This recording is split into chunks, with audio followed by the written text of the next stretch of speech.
along with that, let me share my screen as well. So ये एक दो students मुझे बताएंगे if my screen has been shared with all of you people. I've already started the recording as well.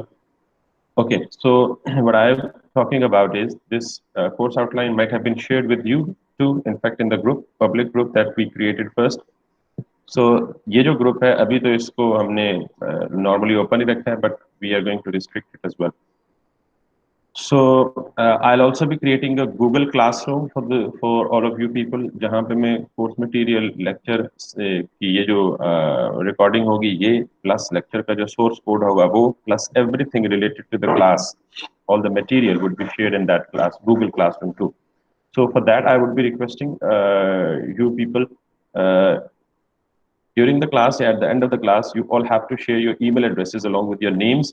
Gmail पे most probably or preferably आपके email addresses होने चाहिए. So you have to share those emails with me so that I can add you in the Google Class as well. So straight away jump to the course outline. सबसे पहले हम बेटा जी module 1 पे जाएंगे and module 1 पे JavaScript plus ES6 and beyond.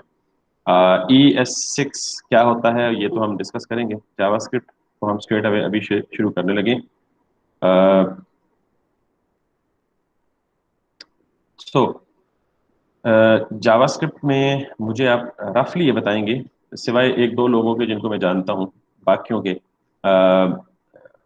Ahmad रजा जो हैं ये अगर सुन सकते हैं तो जी बेटा आपको थोड़ी बहुत हाउ कितनी एक हाउ है जावास्क्रिप्ट और एचटीएमएल के बारे में, सिर्फ जावास्क्रिप्ट और एचटीएमएल के बारे में जरा वेरी क्विकली अगर मुझसे शेयर करते जाए. अहमद रजा, you can unmute your mic to say something. शायद इनके साथ माइक के साथ कोई इशू है, बार बार वो अनम्यूट होने की कोशिश कर भी रहे हैं लेकिन something is I think going wrong. Okay it's okay. Jamshed Zafar, Fahad का मुझे आइडिया है, इसलिए नहीं पूछा, फहद ऑलरेडी शेयर कर चुके हैं जी कि उनको जावास्क्रिप्ट की बेसिक हाउ नो है. यस सर, मुझे थोड़ी बहुत हाउ नो है इसकी. ठीक है. मैं मोहम्मद मेहरान, मोहम्मद मेहरान जी सर. कितनी है? कितनी? थोड़ी बहुत है. ठीक है. Shahzad Khwaja. Yes sir. Sir थोड़ी बहुत है, बेसिकली जो इंट्रोडक्शन टाइप होता है उतना है. अच्छा ठीक हो गया, चलिए बिल्कुल ठीक हो गया. Thank you for this very short feedback. Straight away जी हम जावास्क्रिप्ट की बेसिक्स लेंगे और जावास्क्रिप्ट की जिनको पता है बेसिक्स वो स्टिल हमें थोड़ा सा होल्ड करेंगे, बर्दाश्त करेंगे एक आध क्लास के लिए, ताकि हम थोड़ा सा एक एनवायरनमेंट ऐसा बना पाएं ताकि सारे एक प्लेटफॉर्म पे बिल्कुल बराबरी पे खड़े हों. सबसे पहले अगर आपको किसी भी प्रोग्रामिंग की हाउ है या नॉलेज है तो you should be very good and comfortable to go with it. हमने सबसे पहले क्या करना है, एक नया फोल्डर क्रिएट करना है डेस्कटॉप के ऊपर और उसको मैं स्ट्रेट अवे जेएस का नाम दे देता हूँ. पहले मैं बिल्कुल प्लेन जेएस पे स्टार्ट करूंगा और आज ही की क्लास में मोस्ट प्रोबेबली अगर टाइम या मौका मिला तो हम ES6 के कुछ फीचर डिस्कस करेंगे. ES6 means ECMAScript 6 which is the standard of a JavaScript और standard of writing a JavaScript code. So हमने जेएस का एक फोल्डर बना लिया. उसके बाद हमने जो टूल इस्तेमाल करना है throughout this course, right starting from front end to back end, बेशक आप ये लिस्ट लिख लें अपने पास, एक टूल नहीं मल्टीपल टूल्स इस्तेमाल करने हैं इसमें. सबसे पहले है बेटा VS कोड या विजुअल स्टूडियो कोड. याद रखिएगा VS कोड और विजुअल स्टूडियो ये दोनों डिफरेंट है, यानी विजुअल स्टूडियो एक अलग टूल है और विजुअल स्टूडियो कोड अलग टूल है. So all you need to do is to go to this particular website to download this tool code editing, जिसमें रीडिफाइन लिखा हुआ टॉप पे website code.visualstudio.com. The second tool, since we are extensively going to talk about the APIs, RESTful APIs या RESTful web services जिसको हम normally कह सकते हैं, उसको टेस्ट करने के लिए हम एक इस्तेमाल करेंगे, बल्कि आई थिंक हम उसको बाद में डिस्कस करते हैं. पहले हम जो इमीडिएटली जिसको हम स्टार्ट करना चाहते हैं उसके साथ हम देख लेते हैं. सो जिनके पास ये डाउनलोडेड नहीं है और डाउनलोड फॉर विंडोज करेंगे और जिनके पास ऑलरेडी डाउनलोडेड है उनके स्टार्ट मेन्यू में ये विजुअल स्टूडियो कोड ऐसे आना चाहिए. तो they are good to go with. So visual studio code install करने के बाद आप जब यहाँ फोल्डर बनाएंगे तो इस फोल्डर पे या वैसे राइट क्लिक करेंगे तो यहाँ पे आपके पास ये एक ऑप्शन आना चाहिए ओपन विद कोड. ये तब आएगा जब आप विजुअल स्टूडियो कोड इंस्टॉलेशन के विजिट के लास्ट स्टेप में आपसे वो कुछ चेक बॉक्सेस के बारे में पूछेगा, तो मेक श्योर कि check all those check boxes, उनमें से अनचेक नहीं करना। जब उसको चेक करेंगे तो कॉन्टेक्स्ट मेन्यू में आपके पास विजुअल स्टूडियो कोड का ये आइकन आ जाएगा। मैंने जो नया फोल्डर बनाया रूट में, इसको राइट क्लिक करता हूँ एंड ओपन विद कोड करता हूँ। So I will come up in that IDE Visual studio Code में, उसी फोल्डर के साथ जिस फोल्डर पे मैंने राइट क्लिक करके इसे ओपन किया था। सो JS के फोल्डर के मैं यहाँ ओपन कर चुका हूँ। विजुअल स्टूडियो कोड के साथ आपको अगर मेरे जैसा वर्किंग एनवायरनमेंट चाहिए तो आपको कुछ एक्सटेंशंस ये इंस्टॉल करनी पड़ेंगी। आप विजुअल स्टूडियो की लेफ्ट साइड पे सबसे ऊपर ये हमारा पास प्रोजेक्ट एक्सप्लोरर है, और आप यहाँ बॉटम पे जाएंगे, ये बीच में क्या है इनको हम डिस्कस करेंगे साथ साथ। बिल्कुल यहाँ पे आए, ये जहाँ 4 स्क्वायर से बने हुए एक्सटेंशंस के पैनल में, और यहाँ पे आपको ये जो मेरी एक्सटेंशंस इंस्टॉल्ड हैं, इंस्टॉल्ड जिन पे लिखा हुआ है ऑटो इंपोर्ट ES7, ये आइकन्स याद रखें, वीडियो रिकॉर्डिंग आपके पास होगी, बाद में आप इन आइकन्स को मैच करके ये एक्सटेंशंस आप इंस्टॉल कर लीजिएगा अगर आप ये चाहते हैं कि आपका वर्किंग एनवायरनमेंट बिल्कुल मेरे वर्किंग एनवायरनमेंट जैसा लगे या दिखे। Okay, next is what we have to do is, हमें एक और टूल चाहिए, क्योंकि हमने बेसिकली सिर्फ जावास्क्रिप्ट नहीं पढ़नी बल्कि ES6 भी पढ़नी है। ES6 बहुत सारे ब्राउजर में शायद ES6 के काफी सारे फीचर्स आपके सपोर्टेड ना हो, तो ब्राउजर्स में आप उनका आउटपुट ना देख सकें। तो एक और टूल है जिसको हम कहते हैं Node.js, और एक और डिस्कस कर ही लेते हैं पोस्टमैन। ये बेसिकली 3 टूल्स हमें ज्यादातर जरूरत पड़ेंगे, और बेहतर है कि आप पहले दिन ही, पहले लेक्चर से ही आप इनको इंस्टॉल किए रखें, तो we will be having the use of these tools alongside. Visual studio code हो गया install, then you have to install the Node.js। आप इसकी ऑफिशियल वेबसाइट पे जा सकते हैं nodejs.org, यहाँ से आप रिकमेंडेड फॉर मोस्ट यूजर या लेटेस्ट फीचर्स आप करंट भी डाउनलोड कर सकते हैं, but I would rather prefer कि आप ये recommended for most users 14.16.1 LTS version जो है वो डाउनलोड कर लें। बिल्कुल सिंपल, जैसे कोई भी सॉफ्टवेयर डाउनलोड करके इंस्टॉल किया जाता है अपने सिस्टम पे, उसी तरह इसका तरीकाकार है। आप क्लिक करेंगे, ये आपको एक exe फाइल देगा, आप उस exe फाइल को डबल क्लिक करेंगे।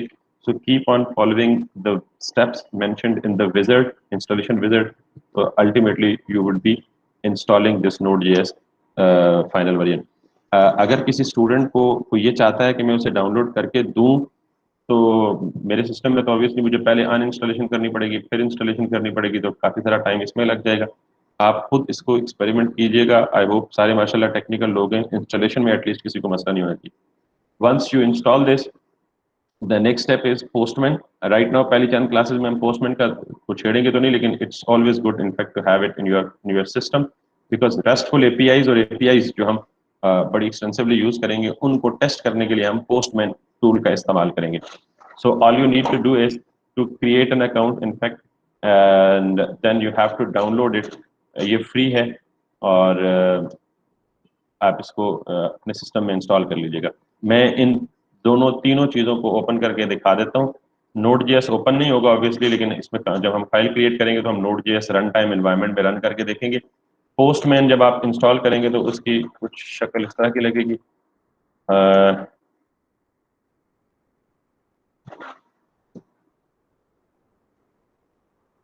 So this sort of startup होगा उसका, और इसका मैं इंटरफेस दिखा देता हूँ।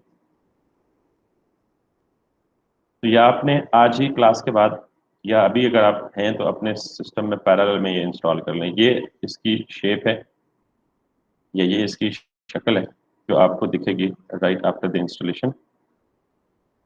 तो this is the postman.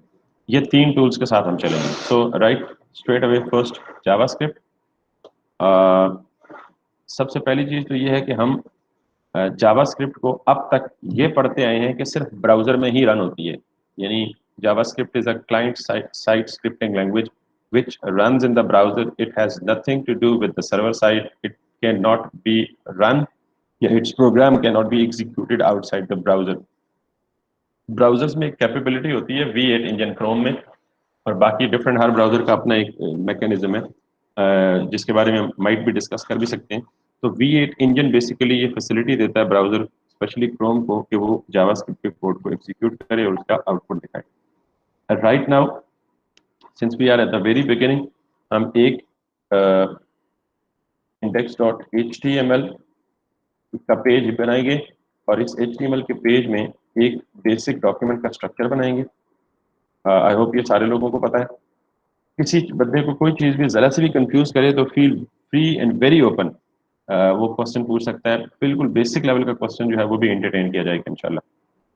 Body के बिल्कुल बॉटम पे आएंगे तो आपको एक स्क्रिप्ट का टैग हम लिखेंगे और इस स्क्रिप्ट में हम पहली लाइन लिखते हैं console.log और इसको चेक करते हैं कि if it runs into the browser और नॉट। मैंने सिंपल स्ट्रेट अवे एक HTML का पेज बनाया, उस HTML में जो बेसिक डॉक्यूमेंट का स्ट्रक्चर है मैंने वो लिखा। इसको लिखने का शॉर्टकट सिंपली आप DOC लिखकर टैब की प्रेस करेंगे, ये आपके पास बेसिक डॉक्यूमेंट बन जाएगा। और मैंने इसमें जावास्क्रिप्ट की जो पहली इंस्ट्रक्शन है console.log, what does this do, ये क्या करती है, इस बारे में भी डिटेल से मैं आगाह करूंगा आपको। बट फॉर नाउ आप टेस्टिंग के लिए कि if your environment works well, आप इसको आउटपुट में देख लें। इसका आउटपुट देखने के लिए आप सिंपली इस पेज को ओपन करेंगे डबल क्लिक करके। आपको करंटली इस पेज पे कुछ नहीं दिखेगा। हम जो चीज़ भी console.log करते हैं दैट में बी सीन और दैट में बी चेक्ड। आप राइट क्लिक करके बिल्कुल बॉटम पे इंस्पेक्ट करेंगे तो आपके पास ये डेवलपर टूल ओपन हो जाएगा। इस डेवलपर टूल में अगर आप यहाँ पे देखें, पहली बात ये कि आप इसे जहां मर्जी डॉक कर सकते हैं, यानी आप इसे as a separate window treat कर सकते हैं so that you can move it around. आप इसको डॉक टू लेफ्ट कर सकते हैं ताकि ये लेफ्ट साइड पे आपको दिखे। You can in fact still go back to dock it to the bottom of the page and you can dock it to the right of the page wherever you are convenient. इस browser tool के या developer tool के top पे आप कुछ tabs देखते हैं, element, यहाँ पे आपको सारा HTML का डॉक्यूमेंट दिखता है जैसे आपने यहाँ लिखा हुआ है, राइट। यहाँ पे आपको कंसोल यानी जावास्क्रिप्ट में जो भी कोड लिखेंगे वो आपको यहाँ एग्जीक्यूट होकर अपना आउटपुट दिखाएगा।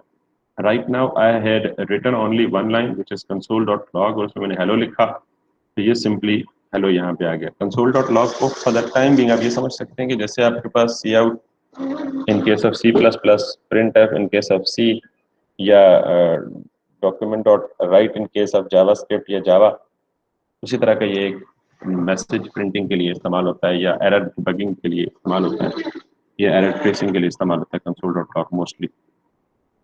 So now we have written our very small JavaScript based application दो के HTML पेज में। अच्छा, अब हम यहाँ पे कुछ चीज़ें एक्सपेरिमेंट करेंगे बड़ी क्विकली, बहुत बेसिक्स में नहीं जाएंगे हम। सारी प्रोग्रामिंग लैंग्वेजेस में ऑलमोस्ट वेरिएबल्स का एक्सटेंसिव इस्तेमाल करते हैं। यहाँ पे हम 3 कीवर्ड्स ले सकते हैं वेरिएबल्स को लिखने के लिए। फॉर एग्जांपल यहाँ मैंने लिखा let a equals to 12, तो it simply means that I have declared a variable और मैंने उसमें 12 एक वैल्यू असाइन कर दी। यहाँ पे डेटा टाइप्स नहीं होती बाकी प्रोग्रामिंग लैंग्वेजेस की तरह, जैसे इंट होगी, स्ट्रिंग होगी, डबल होगी, लॉन्ग डबल होगी। यहाँ पे कुछ डेटा टाइप जरूर हैं, नंबर वगैरह या ऑब्जेक्ट वगैरह, बाकी वो भी डिस्कस की जाएंगी डिटेल के साथ। बट मोस्टली हम विदाउट मेंशनिंग और specifying any data type we use one of the 3 possible keywords to declare a variable, either let, var or const.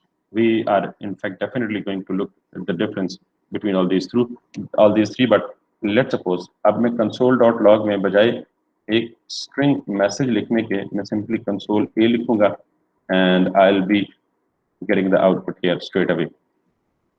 इसी तरह अगर आप यहाँ पे var भी लिखेंगे तो you won't be having any issue with that, और अगर आप यहाँ पे const भी लिखेंगे तो you won't be having any issue with that. तो आप यानी वेरिएबल को डिक्लेरेशन करते वक्त आप तीनों कीवर्ड में से कोई एक लिखेंगे, या तो आप let लिखेंगे या var लिखेंगे या const लिखेंगे। उसके बाद जी आपके पास यहाँ पे स्ट्रेट अवे अगर आपके पास एक डेटा आइटम है तो आपने सिंपली एक वेरिएबल में उसे सेव कर सकते हैं। लेकिन अगर आपके पास एक से ज़्यादा मल्टीपल एलिमेंट्स या डेटा आइटम्स हैं, like I am going to store different numbers, so what I'll prefer is I will wrap the multiple numbers inside the square brackets and this would become an array. यानी अगर कोई भी चीज square bracket के साथ यूं लिखी हो तो आप उसको अरे कह सकते हैं।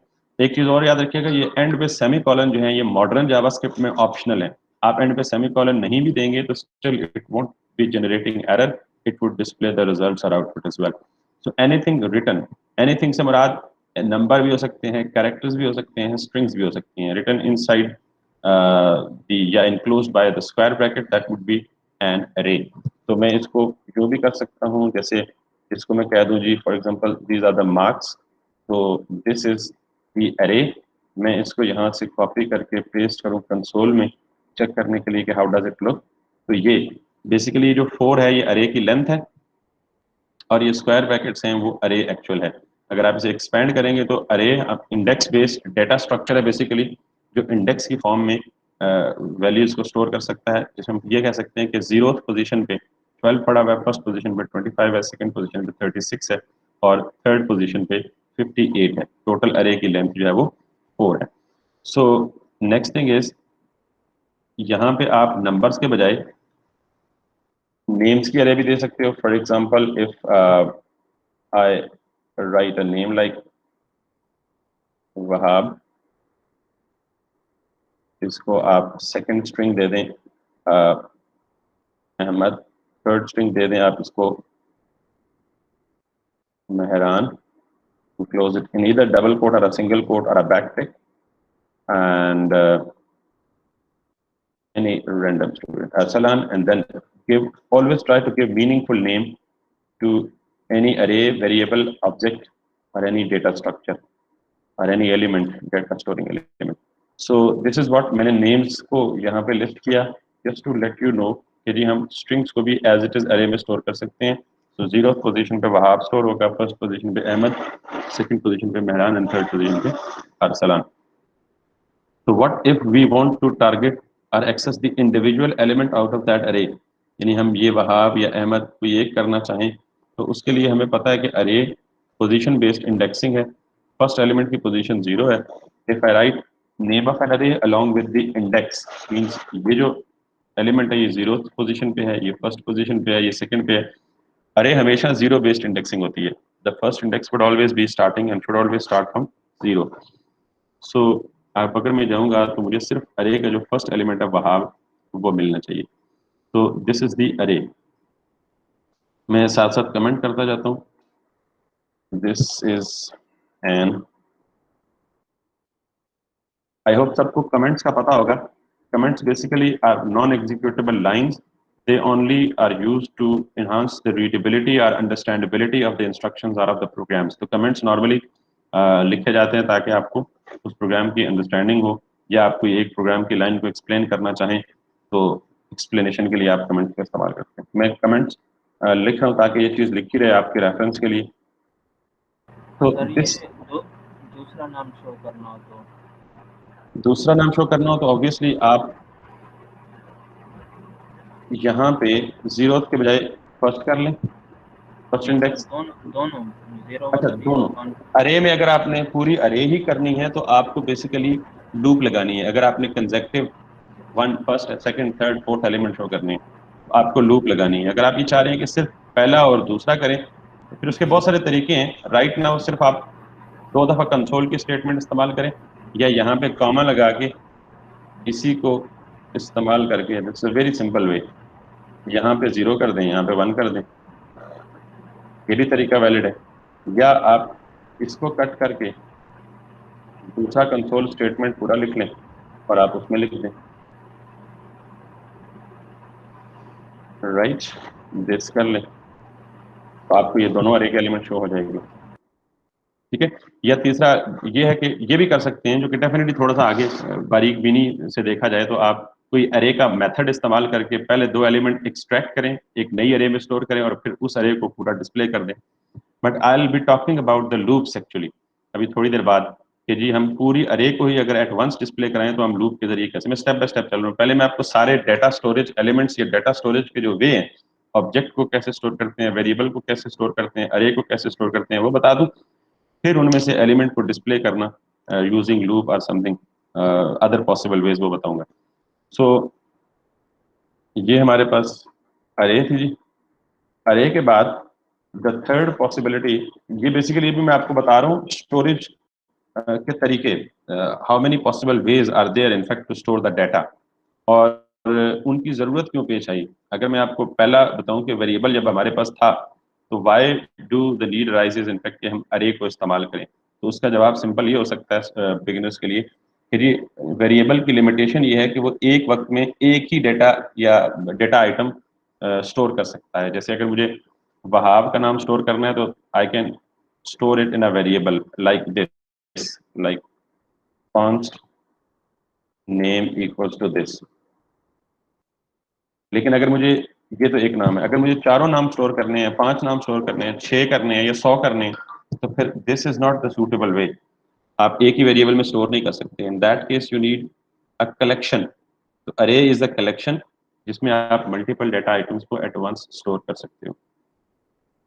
Then there is a next way and that may be bit tricky for the beginners, लेकिन मैं उसको यहाँ मेंशन करना बहुत मुनासिब समझूंगा। एक कॉन्स्ट पर्सन,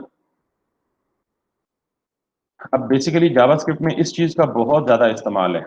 मैं अगर आपको कहूं कि पूरी जावास्क्रिप्ट ऑब्जेक्ट पे बेस करती है तो ये झूठ नहीं होगा। One of the most important data structure या way through which we store the data in the JavaScript is या represent the data in JavaScript is objects. Anything written, what is object? Anything written inside the curly braces, जैसे ऊपर मैंने कहा था anything written inside the square brackets which is called an array. Anything written inside the curly brackets, that is called as an object. इसे हम JavaScript का object कहेंगे।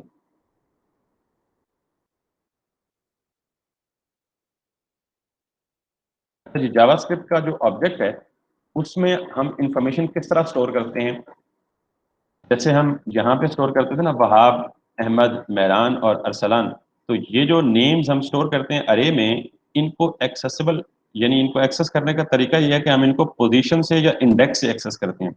यानी अगर हमें पहला एलिमेंट डिस्प्ले कराना है तो हमने अरे का नाम लिखा और उसकी पोजीशन लिख दी, यानी 0th पोजीशन पे ये था, फर्स्ट पोजीशन पे ये था, सेकंड पे ये था। How do we get the similar kind of thing in the object? तो उसके लिए पहले आपको ये समझना होगा कि ऑब्जेक्ट बेसिकली होता क्या है। रियल लाइफ एग्जांपल कोई या रियलिस्टिकली हम ऑब्जेक्ट को कैसे एक्सप्लेन या डिफाइन कर सकते हैं। So let's have a look कि जी मेरे पास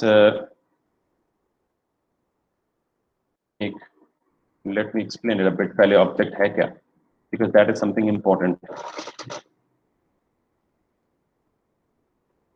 डायग्रामेटिकली मैं कोशिश करता हूँ एक्सप्लेन करने की। मेरे पास फॉर एग्जांपल एक पर्सन है, यूं कह लें, ये एक बंदा है जी मेरे पास। मैंने इस बंदे को रियल लाइफ में एक्सप्लेन करना है, प्रोग्रामिंग को छोड़ दें थोड़ी देर के लिए। किसी भी रियल लाइफ में एग्जिस्ट करने वाले ऑब्जेक्ट को कैसे हम एक्सप्लेन कर सकते हैं? I need answer from any volunteer. Real life में एग्जिस्ट करने वाले ऑब्जेक्ट से मुराद, for example I am talking about a person. तो पर्सन, हर वो चीज जो फिजिकल एग्जिस्टेंस रखती है वो एक ऑब्जेक्ट है। जैसे हम कह लें कंप्यूटर एक ऑब्जेक्ट है हमारा, माउस एक ऑब्जेक्ट है, कीबोर्ड एक ऑब्जेक्ट है, पर्सन एक ऑब्जेक्ट है, हमारा मोबाइल फोन एक ऑब्जेक्ट है, टेबल एक ऑब्जेक्ट हो सकता है, चेयर एक ऑब्जेक्ट हो सकती है। In short anything which can exist physically is an object, is an example of an object. तो प्रोग्रामिंग में हम रियल लाइफ के बिल्कुल क्लोज आने के लिए हर फिजिकली एग्जिस्ट करने वाले ऑब्जेक्ट को प्रोग्रामिंग में भी ऑब्जेक्ट के तौर पे ही रिप्रेजेंट करते हैं ताकि हमारी प्रोग्रामिंग बहुत ज़्यादा आसान हो सके। मैं इस चीज़ को थोड़ा सा मजीद आसान करने के लिए एक्सप्लेन करता हूँ। एक पर्सन है फॉर एग्जाम्पल, कोई बंदा बताएगा हम एक पर्सन को कैसे एक्सप्लेन कर सकते हैं? अपनी नॉर्मल लाइफ पे पर्सन की एक्सप्लेनेशन कैसे हो सकती है? सर पर्सन के कुछ एट्रीब्यूट्स होते हैं, हाइट वगैरह, height, weight, very good, body. Very good. कुछ प्रॉपर्टीज, कुछ एट्रीब्यूट्स होते हैं जिनकी बेस पे, हाइट वाइट तो बाद में होती है ना, पहले पर्सन की पहचान किससे हो सकती है? इस पर्सन का कोई ना कोई नेम होगा, ठीक है, इस पर्सन का कोई ना कोई एड्रेस होगा, इस पर्सन की कोई ना कोई क्वालिफिकेशन होगी, इस पर्सन की कोई ना कोई कॉन्टैक्ट डिटेल होगी, यानी फोन नंबर होगा, इस पर्सन की कोई ना कोई ईमेल होगी, ठीक है। तो हम किसी भी शख्स को जब कहते हैं जी कि फलां शख्स, तो फलां शख्स की पहचान कैसे होती है? उसके नाम से, उसके एड्रेस से, उसकी क्वालिफिकेशन से, उसके कॉन्टैक्ट से, उसके फादर नेम से। बहुत सारे एट्रीब्यूट हो सकते हैं, उसकी हाइट हो सकती है, उसकी एज हो सकती है, उसका बैकग्राउंड हो सकता है, उसकी स्किल्स हो सकती हैं, उसकी क्वालिफिकेशन हो सकती है, and so many things are there that all these things are called or may be called as properties of the person. इनका डिफरेंट कॉन्टेक्स्ट में डिफरेंट नेम हो सकते हैं, कुछ इनको एट्रीब्यूट्स भी कह सकते हैं, किसी कॉन्टेक्स्ट में इनको प्रॉपर्टीज भी कह सकते हैं, वगैरह वगैरह। तो बेसिकली एक फिजिकल ऑब्जेक्ट को, इसी तरह अगर आप एक मोबाइल एक एज एन ऑब्जेक्ट लें, तो इस मोबाइल का जो ऑब्जेक्ट है, इसकी भी बेशुमार कैरेक्टरिस्टिक्स और प्रॉपर्टीज हो सकती हैं। मिसाल के तौर पे मोबाइल की कंपनी कौन सी है, मोबाइल का कलर क्या है, ये किस ब्रांड का है, इसकी प्राइस क्या है, इसकी स्पेसिफिकेशंस क्या है, इसका कैमरा परफॉर्मेंस क्या है। तो ये सारी की सारी क्या हो जाएंगी, ये हो जाएंगी प्रॉपर्टीज ऑफ दिस ऑब्जेक्ट। अगर हम किसी लैपटॉप की या कंप्यूटर की बात करें, तो इस कंप्यूटर की, ये भी एक ऑब्जेक्ट है, इसकी भी बहुत सारी प्रॉपर्टीज होंगी। मतलब इसकी कंपनी नेम क्या है, इसका कलर क्या है, इसकी रेजोल्यूशन क्या है, इसकी डायमेंशंस क्या है, ये सारी की सारी क्या हो जाएगी इस पर्टिकुलर ऑब्जेक्ट की प्रॉपर्टीज। मोबाइल की अलग अपनी प्रॉपर्टीज होंगी, पर्सन की अपनी प्रॉपर्टीज होंगी। तो जिस किस्म का ऑब्जेक्ट बीइंग अंडर डिस्कशन होगा, उसकी अपनी अपनी प्रॉपर्टीज होंगी। अब नॉर्मली जब भी कोई प्रॉपर्टी होती है, तो प्रॉपर्टी में भी आगे, प्रॉपर्टी को हम दो चीजों में ब्रेक कर सकते हैं, प्रॉपर्टी का नेम और प्रॉपर्टी की वैल्यू। मिसाल के तौर पे I am having a student with the name Kamran. तो कामरान की प्रॉपर्टी है नेम, तो इस प्रॉपर्टी की वैल्यू क्या होगी?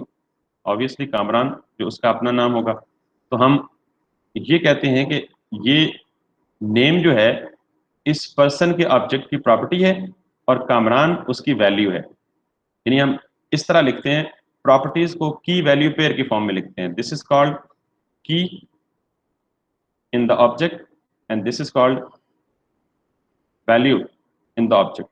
दुनिया में जितने भी ऑब्जेक्ट्स हैं, उनको आपने एक्सप्लेन करना है, एलैबोरेट करना है, तो आप उसके ऑब्जेक्ट के अंदर प्रॉपर्टीज लिखते हैं। और प्रॉपर्टीज को लिखने का तरीका ये होता है की वैल्यू पेयर में। अभी इसी तरह एड्रेस है, तो अगर ये रावलपिंडी रहता है, तो आप दरमियान में कॉलन लिखेंगे, और यहाँ पे ऑब्वियसली रावलपिंडी लिखेंगे। इसी तरह इसकी क्वालिफिकेशन है, तो कॉलन, तो क्वालिफिकेशन MCS है, BS है, व्हाट्सएवर इट इज। इसी तरह कॉन्टैक्ट, और इसी तरह ईमेल।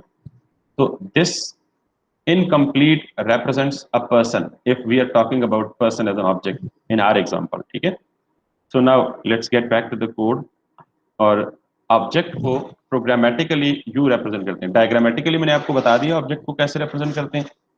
अब प्रोग्रामेटिकली यू रिप्रेजेंट करते हैं। For example if it is a person, मैं कहूंगा यहाँ पे नेम, और नेम क्योंकि स्ट्रिंग में हो सकता है, तो हमेशा स्ट्रिंग को कोट्स में लिखते हैं, और नंबर्स को विदाउट कोट्स लिखते हैं। फिर मैं इसे कहूंगा जी इसकी फॉर एग्जांपल एज है, तो age should be like this. फिर आपने इसको, ignore this error for the time being, I am coming back to it little later. देन आप इसकी कह दें जी क्वालिफिकेशन कितनी है, मास्टर्स कह दें। देन आप इसको लेट्स सपोज कॉन्टैक्ट कह लें, स्ट्रिंग कह दें। देन आप इसकी कुछ भी कह सकते हैं, these are I think enough. बाकी बहुत सारी हो सकती हैं, इसकी सैलरी क्या है, इसका डेजिग्नेशन क्या है, अगर ये कहीं जॉब शॉप है तो। ये एक बेसिकली जावास्क्रिप्ट का वैलिड ऑब्जेक्ट है, ये उसकी एग्जांपल है। आप एक प्रॉपर्टी, ये एक कंप्लीट प्रॉपर्टी है। एक प्रॉपर्टी को आप चाहें तो सेम लाइन में लिख सकते हैं, कोई मसला नहीं, लेकिन दिस इज अगेन रीडेबल। आप हर प्रॉपर्टी को मल्टीपल लाइन में लिखें। तो हर property consist of property name and property value. तो प्रॉपर्टी नेम को हम कहते हैं की, या शॉर्ट फॉर्म में की कह सकते हैं, की वैल्यू, की वैल्यू, की और वैल्यू, अगेन की और value. All the objects are stored in the form of key value. अब ये जो ऑब्जेक्ट है, इसका कोई नाम नहीं है। नॉर्मली जब हम कोई वेरिएबल क्रिएट करते हैं, तो we represent that variable with a name, with any suitable meaningful name. When we create an array, we give it a name in fact, ताकि हम उसे लेटर ऑन कहीं रेफर कर सकें, कहीं उसे इस्तेमाल कर सकें या यूज कर सकें। And similarly when we talk about an object, object तो बन गया, तो इट्स प्रेफरेबल आप इसको कोई मीनिंगफुल नेम दे दें। तो मैंने इसे लिखा कॉन्स्ट पर्सन, तो इसको मैंने यूं लिख दिया। तो अब वो जो एरर में कह रहा था डोंट वरी वो खत्म हो जाएगा, तो वो अब ये खत्म हो गया। नॉर्मली जब आप जावास्क्रिप्ट में ऑब्जेक्ट लिखते हैं तो you always represent it with a name, not only an object. In fact when you write an array always represent it with a name. जब आप वेरिएबल लिखते हैं तो कोशिश करें उसको भी किसी जब आप कोई भी डेटा सिंपल एक डेटा आइटम लिखते हैं तो कोशिश करें उसको भी किसी नाम से रिप्रेजेंट करें, वेरिएबल नेम से। सो this is a valid object. अब अगर मैं इस ऑब्जेक्ट को कंसोल करूं तो how would it look like in the console person? If I refresh it, I am having the object like straight away, जैसे मैंने डिस्प्ले किया, जैसे मैंने यहाँ लिखा वैसे ही यहाँ पे आ गया। और अगर आप इसे एक्सपेंड करें ये बिल्कुल उसी तरह आया जैसे, यानी ये उसका ब्लूप्रिंट मेमोरी में भी ऐसे ही होता है जैसे यहाँ पे हम अपने सोर्स कोड में लिखते हैं। नाउ अगर मुझे कहा जाए कि जावास्क्रिप्ट में या रिएक्ट में या पूरी प्रोग्रामिंग में मन स्टैक में जो सबसे ज्यादा यूज होने वाली चीज है तो मैं ऑब्जेक्ट का नाम दूंगा उसको। या यूं कह लें कि ये एग्जैजरेशन ना हो जाए कि चंद सबसे ज्यादा यूज होने वाली चीजें हैं जो मन स्टैक में, उनमें एक सरे फहरिस्त ऑब्जेक्ट है। तो हम बहुत ज्यादा यूज इस्तेमाल करेंगे ऑब्जेक्ट को। अब फॉर एग्जांपल हमें कहीं जरूरत पड़ती है जी कि हम ऑब्जेक्ट की किसी एक पर्टिकुलर प्रॉपर्टी को डिस्प्ले करें, जैसे अरे के मल्टीपल एलिमेंट्स थे तो हमने किसी एक एलिमेंट को प्रिंट करना था या निकालना था, तो उसके लिए हमने इस्तेमाल किया था जी इंडेक्स। तो ऑब्जेक्ट के लिए आप क्या करेंगे, ऑब्जेक्ट की कीज इस्तेमाल करेंगे। आपको एज चाहिए, आप सिंपली पर्सन लिखेंगे, डॉट एज लिखेंगे। तो आप ऑब्जेक्ट फॉलोड बाय डॉट और फिर ऑब्जेक्ट की प्रॉपर्टीज को डॉट से एक्सेस करेंगे। अच्छा, ऑब्जेक्ट में दो चीजें हो सकती हैं, या तो ऑब्जेक्ट के अंदर प्रॉपर्टीज हो सकती हैं या ऑब्जेक्ट के अंदर इसके फंक्शंस भी हो सकते हैं। एक चीज मैं आपको बता दूं कि वैसे अगर रियल लाइफ में देखें ना, तो रियल लाइफ में अगर पर्सन को एक्सप्लेन करें, पहले इसका आउटपुट देख लेते हैं 32, यानी मैंने इस पर्सन के ऑब्जेक्ट की एज निकालनी थी या एज डिस्प्ले करनी थी तो मैंने एज लिखा। और अगर मैं नेम निकालना चाहूंगा तो I would be having a name, object का नेम जो है वो मुझे यहाँ पे मिल गया। अगर मैं इसकी क्वालिफिकेशन निकालूंगा मुझे यूं क्वालिफिकेशन मिल गई। यूं हम ऑब्जेक्ट की हर एक प्रॉपर्टी को वन बाय वन इंडिविजुअली निकाल सकते हैं। वैसे नॉर्मली मैं बात ये कर रहा था कि अगर हम रियल लाइफ में भी ऑब्जेक्ट को एक्सप्लेन करें तो ऑब्जेक्ट को सिर्फ प्रॉपर्टीज से ही एक्सप्लेन नहीं किया जाता। यानी हम अगर ये कहें कि ऑब्जेक्ट्स सिर्फ प्रॉपर्टी से ही उसकी सारी एक्सप्लेनेशन हो जाती है, ऐसा नहीं है। एक और चीज भी है, कोई बता सकता है कि एक ऑब्जेक्ट को एक्सप्लेन करने के लिए प्रॉपर्टीज के अलावा और क्या चीज चाहिए हमें? Function, function. तो टेक्निकल नेम बताया आपने, कोई और बंदा? Method, layman, being a layman, मतलब कि वो we are पर्सन not, करता क्या है, कौन से एक्शंस परफॉर्म करता है। ठीक, इसको नॉर्मली हम कहते हैं बिहेवियर्स। किसी भी ऑब्जेक्ट का कोई बिहेवियर हो सकता है, ठीक है। मिसाल के तौर पे person can eat, talk, walk. और अगर हम प्रोग्रामिंग इम्प्लीमेंटेशन की बात करें तो हम जब एक पर्सन किसी सॉफ्टवेयर में, सॉफ्टवेयर के कॉन्टेक्स्ट में लिखें तो हम कहेंगे जी add a new person, delete an existing person, update a person, वगैरह वगैरह। ये सारे एक्शंस हैं जो किसी भी ऑब्जेक्ट पे परफॉर्म हो सकते हैं। तो बेसिकली यहाँ पे मिसाल के तौर पे हम ऐड न्यू कर दें और इसको यूं कह दें कि तो फंक्शन अभी हमने नहीं पढ़े इसलिए मैं पहले फंक्शंस पढ़ा के फिर इस तरफ आऊंगा, दोबारा लोग कंफ्यूज हो सकते हैं। ओके जी, यहाँ तक सारे मेरे साथ हैं? किसी को प्रॉब्लम है तो शेयर करें प्लीज। तो कि बेसिक ही है, अभी मैं इतना एडवांस पे नहीं जंप किया। Objects in JavaScript, okay, everything is okay, that's great. So मैं इसको भी कमेंट कर देता हूँ ताकि मैं अभी थोड़ी देर बाद इसको रेफर करूंगा तो फिर आपको कोई प्रॉब्लम नहीं होना चाहिए। मोस्ट कॉमनली हम ये तीन स्ट्रक्चर्स इस्तेमाल करेंगे डेटा स्टोरेज के लिए, ये डाटा को रेफर करने के लिए। वेरिएबल 1, अरेज 2 और ऑब्जेक्ट 3। ज्यादातर काम हमारे जो है वो इससे इंशाल्लाह परफॉर्म हो जाएंगे। अब हम जरा मजीद आगे चलते हैं और ये देखते हैं कि हम अरेज को किस तरह, अरेज की सारे के सारे स्ट्रक्चर्स को डिस्प्ले कर सकते हैं, या अरे के सारे। अच्छा, एक चीज ये देख लें उससे पहले भी कि जिस तरह हमने कहा ना कि एक अरे में सिंपल एलिमेंट्स हो सकते हैं, नंबर भी हो सकते हैं, यानी 12 है, 23 है, 58 है, 98 है, 56 है। तो ये बेसिकली क्या है, एक अरे है जो न्यूमेरिक टाइप की अरे है, यानी उसमें सारे नंबर स्टोर्ड है। उस अरे की लेंथ क्या है, कितनी है, 1 2 3 4 और 5। लेकिन हम इस अरे में स्ट्रिंग्स भी स्टोर कर सकते हैं, जैसे ये आपके सामने मेंशन है। हम इस अरे को कॉम्प्लेक्स भी बना सकते हैं, यानी इस अरे के अंदर स्ट्रिंग और नंबर के अलावा इस अरे के अंदर ऑब्जेक्ट्स भी बना सकते हैं। यानी मैं कह दूं कि ये पूरा का पूरा एक ऑब्जेक्ट जो है, ये इधर में पेस्ट कर दूं, ये अब क्या बन जाएगी, अरे ऑफ ऑब्जेक्ट्स, यानी एक ऐसी अरे जो मल्टीपल ऑब्जेक्ट्स को अपने अंदर कंटेन कर रही है या रिटेन कर रही है। मिसाल के तौर पर मैं यहाँ में लिखूं अहमद, इसका लिखूं जी BS, इसका लिखूं जी 22, और कोई भी कॉन्टेक्ट नंबर इसका दे दूं। Now this is one object, this is second object, and again if I copy it और कॉमा की सेपरेशन के साथ पेस्ट करूं, RS this BSC और नंबर B। तो अब ये क्या बन गया, बेसिकली मैंने एक अरे बनाई, बट दिस टाइम अरे में क्या पड़ा हुआ है, बेसिकली ऑब्जेक्ट्स पड़े हुए हैं। तो इस अरे को मैं कोई एक नाम दे देता हूँ। ये ऑब्जेक्ट्स किसको रिप्रेजेंट कर रहे हैं, एक ऑब्जेक्ट एक पर्सन को रिप्रेजेंट कर रहे हैं। तो for example I want to store the information of entire class, और तो उसमें लिए मुझे मेरे लिए सबसे बेहतरीन चीज क्या होगी, ये एक पर्सन, एक ऑब्जेक्ट एक पर्सन को रिप्रेजेंट कर रहा है, ये दूसरा पर्सन, ये तीसरा पर्सन, तो उन सारे पर्सन को अगेन एक कलेक्टिव अरे में रख लूं और इस अरे को नाम दे दूं कॉन्स्ट पर्सन्स, और साथ में इक्वल का साइन डाल दूं। Now this entire array is representing the whole class, या आप इसको एक क्लास कहें या अरे कहें, जो मर्जी नाम दे दें इसको। बराबर मैंने एक वेरिएबल रखा पर्सन, और अब अगर मैं इसको console.log करूं, अभी आप देख लें मैंने कोई नई चीज नहीं की, मैंने वही डाटा स्ट्रक्चर दो को कंबाइन कर दिया, अरे और ऑब्जेक्ट्स को, जिसको हमने कहा अरे ऑफ ऑब्जेक्ट्स रादर देन अरे ऑफ स्ट्रिंग्स, अरे ऑफ नंबर्स और एनीथिंग एल्स। सो अब मैं अगर पर्सन कहूंगा, ये नेमिंग कन्वेंशन लाजमी याद रखिएगा। देखें पहले ये सिंपली पर्सन था क्योंकि एक ही ऑब्जेक्ट था, अब मल्टीपल ऑब्जेक्ट्स की अरे है तो मैंने नाम भी क्या दे दिया, पर्सन्स प्लूरल। ये आगे चल के आपको परेशान ना करें ताकि।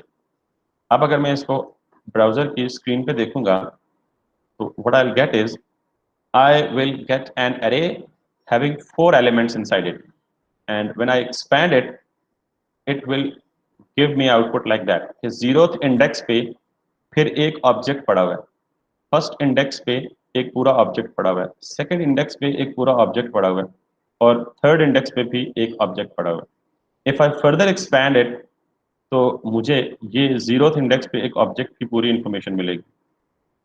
अच्छा, यहाँ पे अगर आप मजीद इसको देखें तो ये बहुत सारी एक्स्ट्रा चीजें भी हैं, ये क्या है हम इनकी तरफ भी जाएंगे, but right now we are not in fact having any concern with that. फिर आप इस तरह हर एक ऑब्जेक्ट को एक्सपेंड कर सकते हैं। अब मैं जिससे पूछूंगा, क्योंकि सारे लोग मुझे अग्री कर रहे हैं जी कि हमें समझ आ रहा है, तो वो मुझे बताएगा, सिर्फ जिससे सवाल पूछूंगा नाम लेके, ठीक है। मुझे ये जो हारिस है इसकी इंफॉर्मेशन डिस्प्ले करानी है, सिर्फ मुझे कोड में लाइन लिखवाएंगे, ये Ahmed Raza, Ahmed Raza are you here? जी सर। अच्छा अहमद रजा, मेरा सवाल आपसे ये है कि डरना नहीं है, मतलब कोई नहीं आता तो कोई मसला नहीं, प्रॉब्लम ही नहीं, जी सर। घबराना भी नहीं, मुझे सिर्फ हारिस डिस्प्ले, हारिस वाला ऑब्जेक्ट डिस्प्ले कराना है कंसोल पे। लाइन लिखवाएं यहाँ पे, can you do that? Console तो जी सर, ये नंबर के साथ सर, ऑब्जेक्ट के नंबर के साथ कॉल करवा दें। मुझे लिखवा दे, डिक्टेट करें, क्या लिखूं यहाँ पे?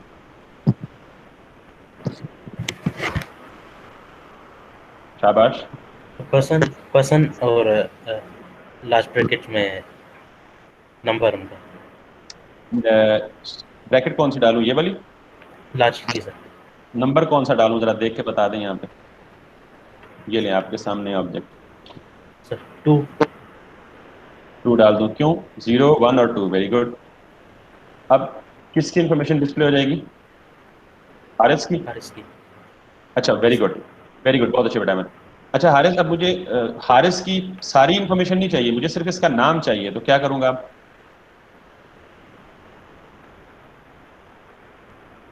मुझे सिर्फ हारिस का नेम चाहिए, सारा इंटायर ऑब्जेक्ट नहीं चाहिए। राइट नाउ मेरे पास इंटायर ऑब्जेक्ट आ रहा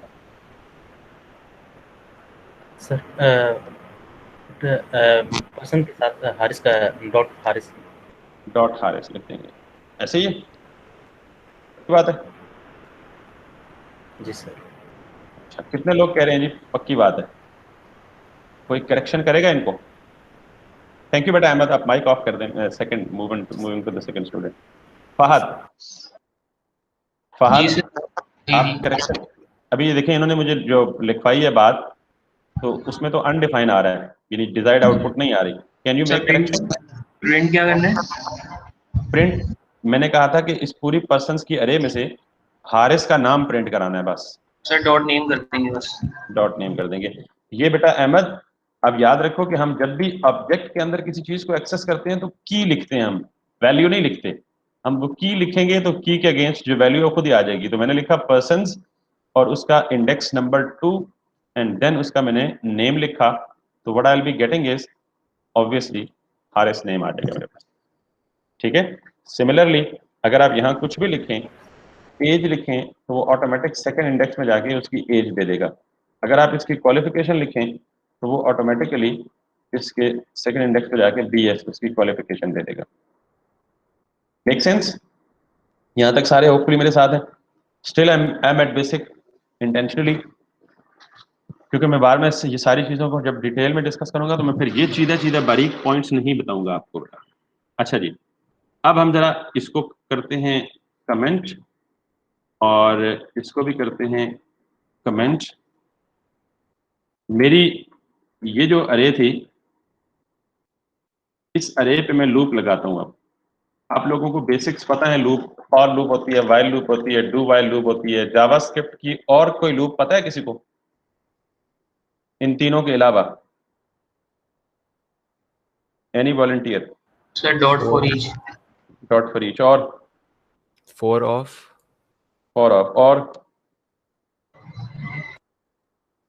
ES6 को भी शामिल कर लें, अगर किसी को ES6 का पता है, उसमें भी जो लूप का कोई कॉन्सेप्ट किसी को पता है तो वो भी बता सकते हैं। डॉट मैप वगैरह होता है। डॉट मैप भी होता है और चलें बहुत सारे होते हैं पर सो राइट नाउ वेरी सिंपल जो ट्रेडिशनल लूप है जो किसी भी प्रोग्रामिंग लैंग्वेज में आप लिख सकते हैं या लिखते हैं या लिखते रहे हैं, तो आप उसको लिखेंगे जी फॉर। अब हमने बेसिकली क्या करना है, हम ये चाहते हैं कि नेम्स के अंदर जितनी भी एंट्रीज हैं, ये जितने भी नेम्स लिखे हुए वो सारे डिस्प्ले हों स्क्रीन पे। तो अभी बच्चे ने कुछ सवाल भी किया था कि जी हम अगर दो नेम्स को या सारे नेम को डिस्प्ले कराना चाहें तो क्या करेंगे। तो this may be the answer for his question. एक एस्पेक्ट उसके आंसर का ये हो सकता है कि हम यहाँ पे लिखेंगे कोई भी, जब हम लूप लगाते हैं फॉर वाइल और डू वाइल, तो हम एक काउंटर वेरिएबल रख देते हैं। तो हम ये कहते हैं जी कि हमने लेट आई इक्वल्स टू 0। अरे के केस में हम लूप को नॉर्मली 0 से स्टार्ट करते हैं, बिकॉज मैंने कहा कि अरे इज ऑलवेज 0 बेस्ड इंडेक्स्ड, यानी उसकी जो पहली एंट्री की पोजीशन होगी वो 0 से शुरू होगी या 0 से होती है नॉर्मली। तो मैंने लिखा जी आई इक्वल्स टू 0। आई एक काउंटर वेरिएबल है, यहाँ कुछ भी लिख दें, आई लिख दें, जे लिख दें, के लिख दें, एबीसी लिख दें, एक्स वाई लिख दें, कोई भी वैलिड वेरिएबल का नेम लिखना है। ठीक है। तो मैंने इसे लिखा 0, तो मेरी लूप जो है वो 0 से स्टार्ट हो, then I is less then.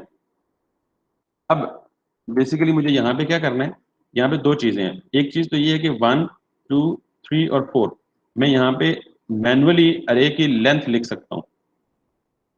ठीक है। दूसरी चीज ये है कि अब अरे की नॉर्मली मुझे तो अभी तो पता है कि 4 है, लेकिन ये डायनेमिकली रन टाइम पे चेंज भी हो सकती है। तो मुझे पास कोई ऐसा तरीका होना चाहिए कि मैं यहाँ पे अरे की लेंथ कैलकुलेट करके वो वेरिएबल यहाँ पे दे दूँ, बट वो बाद में देता हूँ, पहले जरा मैं इसको कंप्लीट कर लूँ।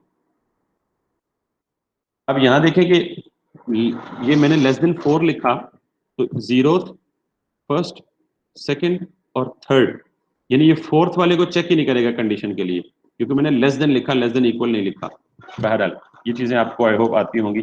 मैंने जहाँ पे कंसोल डॉट लॉग और उसमें मैंने लिख दिया नेम ऑफ आई। यहाँ तक किसी को कंफ्यूजन है तो बता दीजिए, होपफुली नहीं होनी चाहिए। ठीक है। अच्छा, ये हमारे पास बेसिकली कंसोल में मल्टीपल लाइंस में प्रिंटिंग नॉर्मली नहीं करता, तो हम इसको अलर्ट, एक और फंक्शन है जावास्क्रिप्ट का, उसमें लिख सकते हैं, तो ये भी बारी बारी शो करेगा, बट दैट शुड समथिंग। अच्छा, ये अनडिफाइंड क्यों दे रहा है जी? कोई बंदा बताएगा?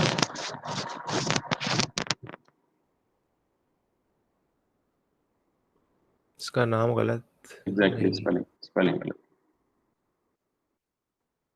अच्छा, यहाँ एक ये जो अलर्ट है ना, इसके यूज करने का एक और फायदा हुआ है, मैं आपको बताऊंगा।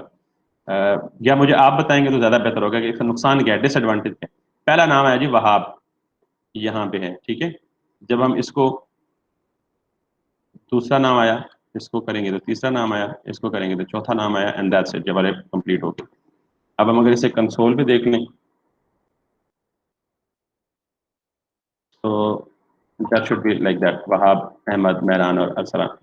ये जो मैंने अलर्ट इस्तेमाल किया था, तो अलर्ट के बाद मुझे ये जो बारी बारी ओके ओके करना पड़ता था, हम ना नोड.जेएस में, ये शायद ओरिएंटेशन में भी मैंने एक लफ्ज इस्तेमाल किया था, non blocking, event driven non blocking programming. तो ब्लॉकिंग का मतलब ये है बेटा कि जैसे अभी मैंने अलर्ट की स्टेटमेंट जो ही लिखी ना, तो उसने ब्लॉक कर दिया प्रोग्राम। एक हल्का सा वैसे जहन के किसी गोशे में रख लें, ब्लॉकिंग और नॉन ब्लॉकिंग काम आएगी बाद में। अब देखिए, ये इंटायर पेज की जितना कुछ पेज पे था वो सब कुछ ब्लॉक हुआ है। जब तक ये स्टेटमेंट इस कंट्रोल ब्लॉक को नहीं छोड़ेगी, यानी प्रोग्राम का कंट्रोल नहीं छोड़ेगी, आगे नहीं जाएगा। ओके किया तो स्टिल अलर्ट पे खड़ा है, स्टिल अलर्ट पे खड़ा है, स्टिल अलर्ट पे खड़ा है, स्टिल अलर्ट पे। इसका मतलब यह है कि अगर इस पेज पे 100 लाइनें होती हैं तो बाकी सारी 100 की 100 रुकी भी होती, जब तक ये लाइन अपनी एग्जीक्यूशन कंप्लीट ना कर पाती। ये बेसिकली ब्लॉकिंग मॉडल होता है, इसको डिस्करेज किया जाता है। तो इसके लिए फिर एक और कॉन्सेप्ट भी आता है, सिंक्रोनस और एसिंक्रोनस प्रोग्रामिंग इन जावास्क्रिप्ट। तो वो भी मैं बताऊंगा, लेकिन फिलहाल आप इसको इतना ही रखें, console.log। यहाँ तक क्लियर है जी सबको? अब मुझे कोई बंदा ये सजेस्ट करे कि यहाँ मैं कैसे पता चलाऊं, ये लेंथ कैसे कैलकुलेट करूं कि ये ऑटोमेटिकली इसकी लेंथ कैलकुलेट हो जाए। मैं यहाँ पे एक और वैल्यू लिख देता हूँ, फॉर एग्जांपल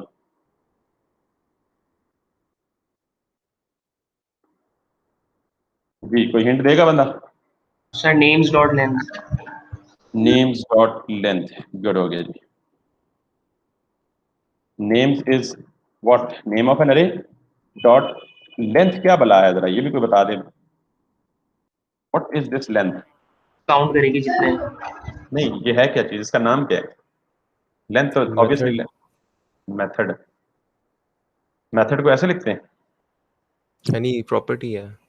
ये प्रॉपर्टी है, ठीक है जी, अरे की प्रॉपर्टी है। भारत, ये प्रॉपर्टी और क्या और कैसे बना सकते हैं हम खुद अपनी, ये भी हम इसको भी एक्सप्लेन करेंगे। बट अब हम अगर इसको देखें तो ये ऑटोमेटिकली डायनेमिकली लेंथ कैलकुलेट करेगा और उतनी दफा लूप को जो है वो आइटरेट करवाएगा। So this again is still basic. तो मैं एक दफा बेसिक सारे कॉन्सेप्ट ना रिवाइज इसलिए करा रहा हूँ ताकि हम कहीं भी स्टक ना हो, कहीं भी कोई ये ऑब्जेक्शन ना कर सके कि ये चीज़ हमने नहीं पढ़ी हुई, ये चीज़ मुझे नहीं आती। अभी भी आप सबके पास ओपन चॉइस है, फ्लेक्सिबिलिटी है। किसी बंदे को कोई कॉन्सेप्ट बेसिक्स पे नहीं आता तो वो मुझे रोक सकता है, स्टॉप कर सकता है, पूछ सकता है। अब हम जाते हैं जी फंक्शंस की जानिब। ऊपर जो मैंने कहा था ना, ऑब्जेक्ट, अगर मैं चंद चीज़ों की लिस्ट बनाऊं जो सबसे ज़्यादा इस्तेमाल होती हैं पूरे मंथ स्टैक में, तो उनमें सरे फहरिस्त जो है वो आपकी ऑब्जेक्ट्स। तो ये जो दूसरा कॉन्सेप्ट फंक्शन का है, ये भी टॉप लिस्ट में, इसके भी टॉप एक दूसरा नंबर है कि जो बहुत ज़्यादा इस्तेमाल होते हैं फंक्शंस जावास्क्रिप्ट में। बल्कि यूँ कह लें कि जो जावास्क्रिप्ट की एसेंस है, जो रूह है, वो फंक्शंस और ऑब्जेक्ट्स हैं। जावास्क्रिप्ट में फंक्शन लिखने का तरीका बेसिकली बिल्कुल यही है। फंक्शन बेसिकली होता क्या है, जिसको नहीं पता मैं उसके लिए हल्का सा डिफाइन कर लूँ। Function is just a piece of code, a chunk of code that can perform an independent task. कोई भी इंडिपेंडेंट टास्क परफॉर्म कर सकता है फंक्शन। एक ब्लॉक ऑफ कोड होता है या एक पीस ऑफ कोड होता है।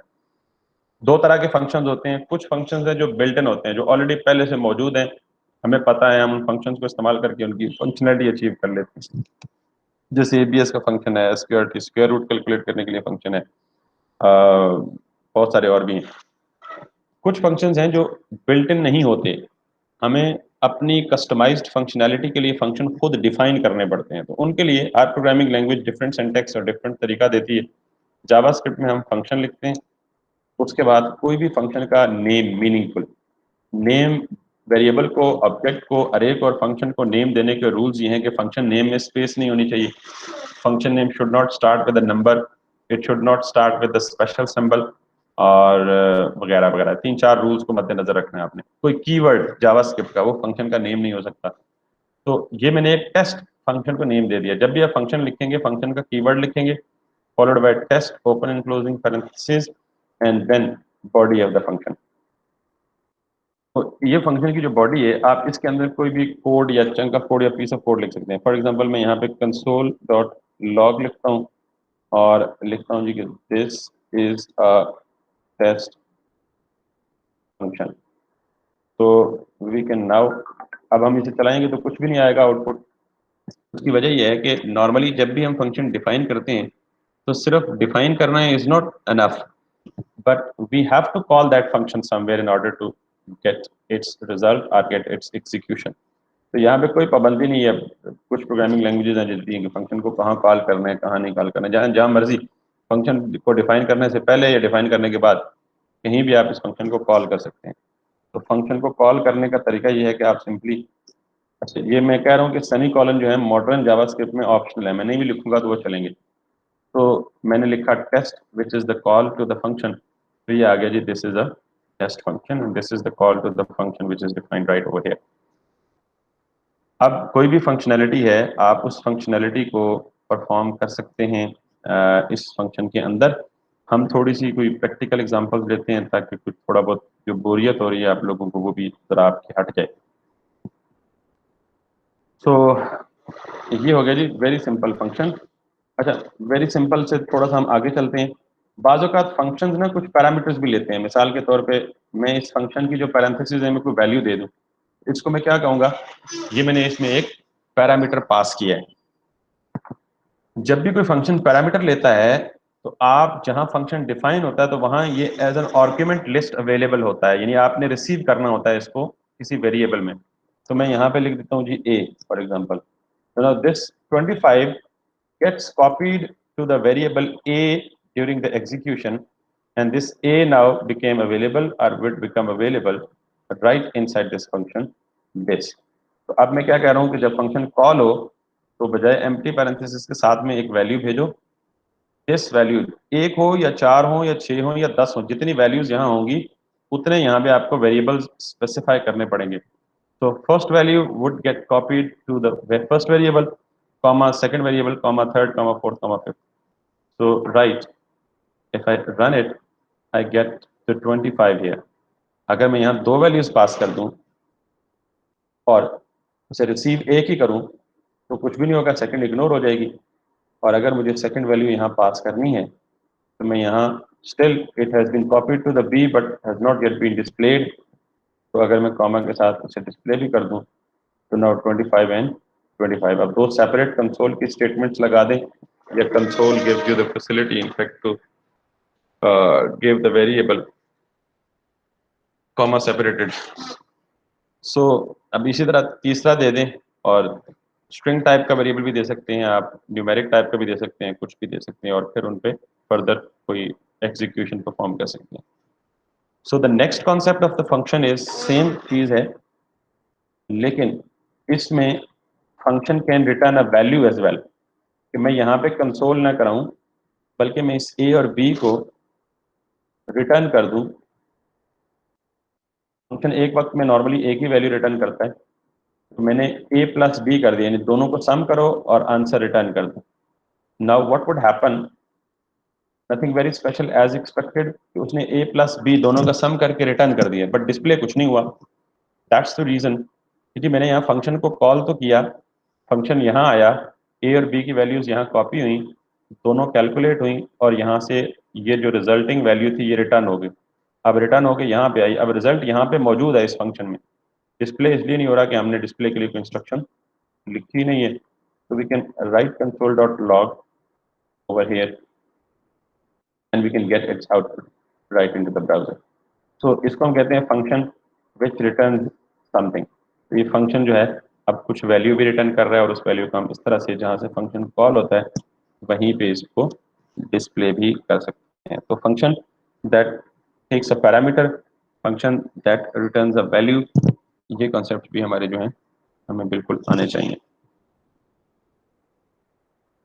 ओके जी, अब अगला जो कॉन्सेप्ट है बेटा बहुत मोस्ट इंपॉर्टेंट है। यूं समझें कि ये तो बिल्कुल बेसिक था, रिएक्ट और एडवांस जो एडवांस स्क्रिप्ट की जो बुनियाद या बेस है वो अब जो एक एग्जांपल देने लगा हूं या अब जो चीज़ डिस्कस करने लगा हूं उससे शुरू होगी शायद। that should still be basic, but I think that would give you some additional knowledge to you as well. आपने इस ऑब्जेक्ट को ज़हन में रखना है बेटा। एक दफ़ा फिर मैं ज़रा क्विक रिफ्रेशर दे लूँ या मुझे आप दे दें क्विक रिफ्रेशर। मेहरान बताएंगे जी ऑब्जेक्ट को कैसे हम एक्सप्लेन करेंगे। आप ज़रा अपने अल्फाज में एक्सप्लेन करें, बिकॉज अभी जो काम करने लगा उसका ताल्लुक ऑब्जेक्ट से होगा।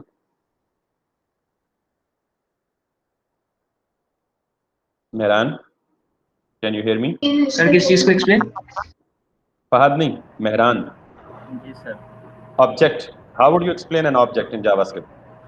सर ये हम लिखते हैं इसमें कर्ली ब्रेसेस में और की और वैल्यू के जरिए इसको करते हैं। ठीक, की और वैल्यू को क्या बोलते हैं हम?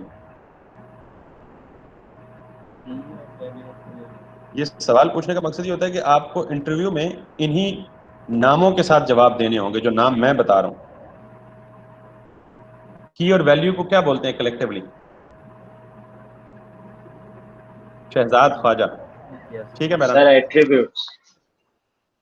एट्रीब्यूट से भी ज्यादा प्रॉपर वर्ड है बेटा प्रॉपर्टीज। प्रॉपर्टीज। ठीक है, ऑब्जेक्ट की क्या है? प्रॉपर्टीज है, प्रॉपर्टीज। जिनको रिएक्ट में लेटर ऑन, जिसने थोड़ी बहुत रिएक्ट शायद देखी हो कहीं, तो उसको प्रॉप्स बोलेंगे हम। प्रॉपर्टी को भी शॉर्ट करके प्रॉप्स बोल देंगे। तो ऑब्जेक्ट की प्रॉपर्टीज है बेसिकली। आप जरा देखिएगा, मैंने यहां पे आया, इसे रिफ्रेश किया, nothing is there. Now this is the entire HTML document. ठीक है, अब मैं जो कॉन्सेप्ट डिस्कस करने लगा बेटा उसको मैं पहले बता देता हूं आपको है क्या। That is DOM। DOM stands for document object model.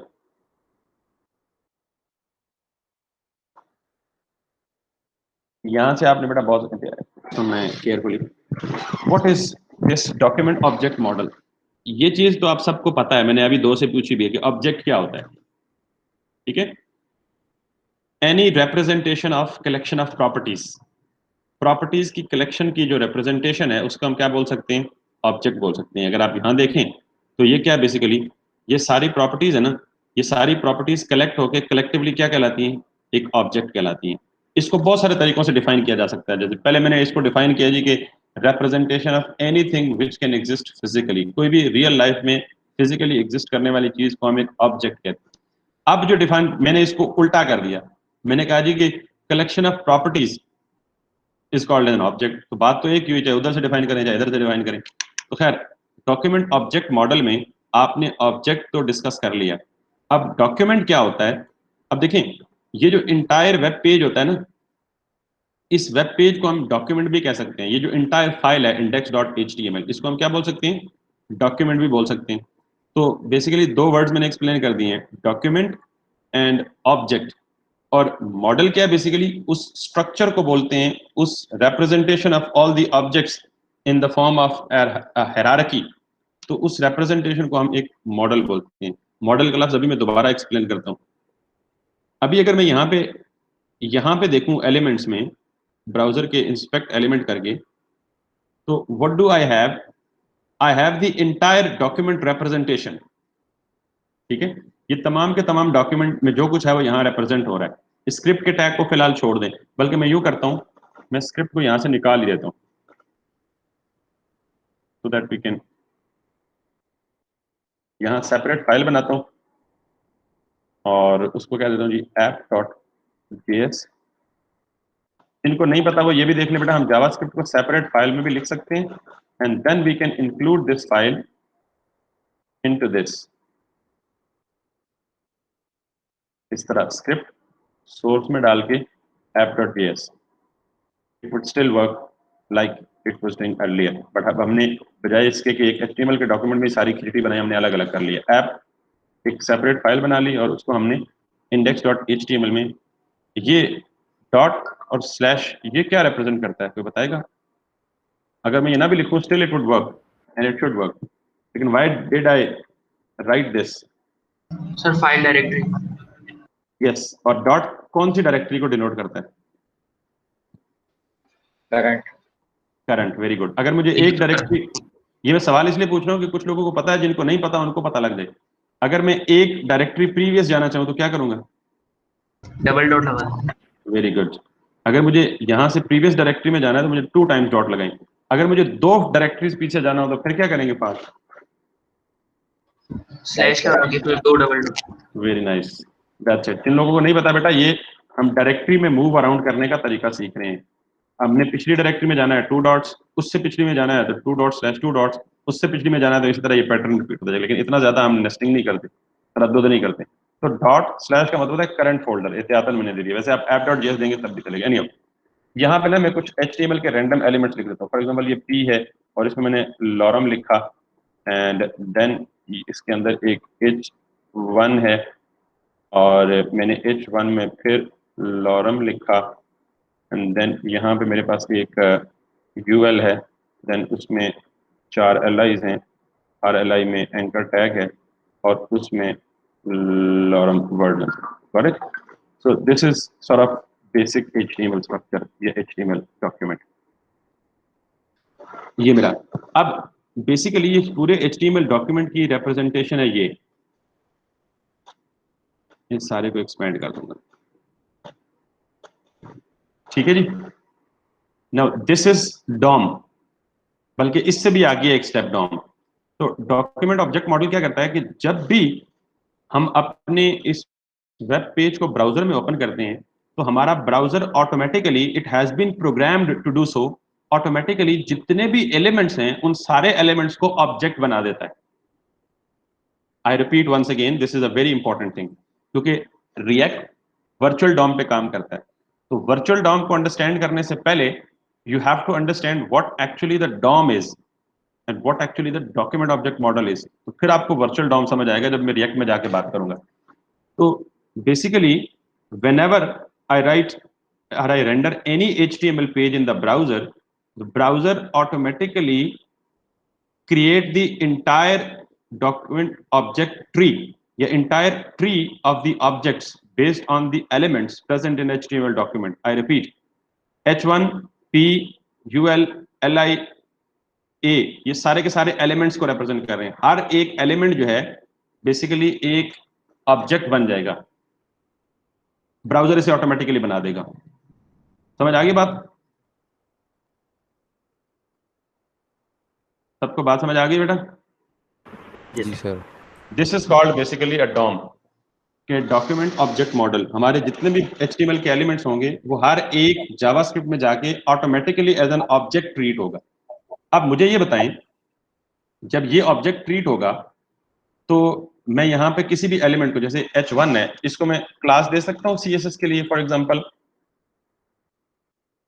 इसको मैं ID भी दे सकता हूँ,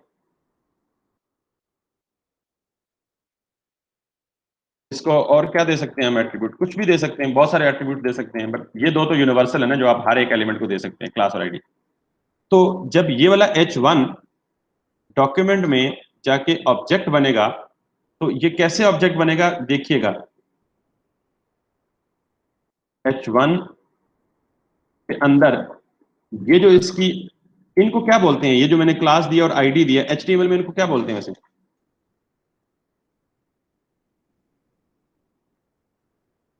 any answer from any volunteer? जो टैग के साथ, टैग के अंदर ही एडिशनल इंफॉर्मेशन पास की जाती है या दी जाती है, इसको हम क्या बोलते हैं? एट्रीब्यूट शायद। यस एग्जैक्टली, एट्रीब्यूट्स या प्रॉपर्टीज।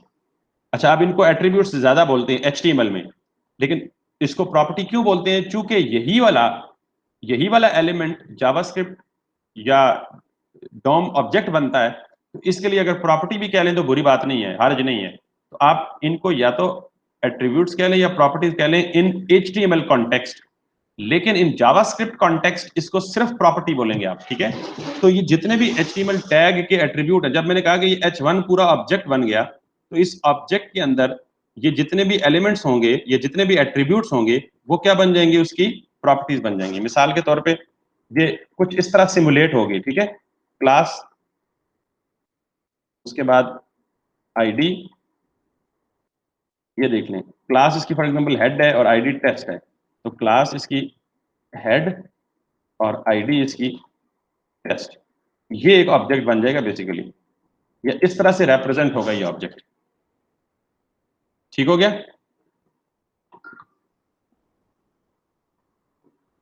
ठीक हो गया बेटा। ये मैंने एक मिसाल दी है मैंने आपको, इसको मैं एक्सेस भी करके दिखाऊंगा आपको, और इसको प्रोग्रामिंग के जरिए हम इसके कंटेंट्स को चेंज करके भी दिखाएंगे, इनके साथ प्ले अराउंड करेंगे। बट पर नाउ आपको ये समझना है, ये कॉन्सेप्ट समझना है कि जितने भी HTML के एलिमेंट्स होंगे, सारे के सारे HTML के elements would get converted into the objects, and they would be converted into the objects by the browser itself automatically. We don't have to do anything. उसी को हम कहते हैं बेसिकली डॉम ट्री, ठीक है, ये डॉक्यूमेंट ऑब्जेक्ट मॉडल। वो इसे ट्री क्यों बोलते हैं, जरा आप वैसे एक गूगल पे डॉम लिखें ना और इसका इमेज देखें, तो आपको एक डॉक्यूमेंट में पड़े हुए सारी चीजें एक ट्री की शक्ल में नजर आएंगी या मिलेंगी। तो ये बेसिकली रिप्रेजेंटेशन है। देखें, टॉप पे है डॉक्यूमेंट, देन है रूट एलिमेंट HTML, देन है आपका डॉक्यूमेंट से मुराद ये पूरा इंटायर जो कुछ भी दिख रहा है आपका, और इसका बिल्कुल स्टार्टिंग टैग डॉक्यूमेंट के अंदर आता है, दैट इज कॉल्ड HTML। ये टॉप पे देखें HTML, ये HTML, देन उसके आगे दो चाइल्ड हैं HTML के, एक हेड है दूसरा बॉडी है। You can think of it as, इनको श्रिंक कर लें, एक हेड चाइल्ड है और एक बॉडी है HTML के अंदर। फिर आप हेड को एक्सपेंड करें तो ये हेड के चाइल्ड है सिर्फ, यहाँ देख लें हेड में उसने सिर्फ टाइटल लिखा हुआ है, बाकी भी हो सकते हैं। देन टाइटल के अंदर माय टाइटल। उसके बाद आप बॉडी में जाएं तो बॉडी में href एट्रीब्यूट है, किसका, सॉरी, बॉडी में दो एलिमेंट्स हैं इस केस में, एक है आपका एंकर टैग, एक है H1। हमारे केस में ज्यादा हैं, बॉडी को आप एक्सपेंड करें अगर, तो हमारे पास बॉडी के कितने चाइल्ड हैं, एक H1 है, दूसरा P है, तीसरा UL है। तीन डायरेक्ट चाइल्ड हैं बॉडी के अंदर। डायरेक्ट का मतलब इसको एक्सपेंड करें तो ये इनडायरेक्ट है, ये आगे फर्दर टेक्स्ट नोड है, और UL के अंदर ये जो एलाइज हैं ये UL के चाइल्ड हैं। तो बेसिकली ये डॉम ट्री इसी तरह ग्रो करता है, एंकर टैग, फिर H1, फिर उसके अंदर ये टेक्स्ट नोड, ये टेक्स्ट नोड, अगर इसके अंदर मजीद भी कुछ है तो वो आगे ये ट्री इसी तरह एक्सपैंड होता जाएगा। So this is basically called as DOM. This may another be the good illustration for understanding the DOM tree example. HTML is at the top, इसके ऊपर डॉक्यूमेंट है, then head, body, then उसके अंदर head में meta, link, title, ये देख लें, ये देख लें, ये meta meta meta, link भी हो सकता है और title भी हो सकता है, and then we have body में p, paragraph, div, image, strong, hello world वगैरह वगैरह, ये सारी चीजें हो सकती हैं। So this is called basically DOM। DOM कि अंडरस्टैंडिंग में किसी को प्रॉब्लम है तो बता दीजिए,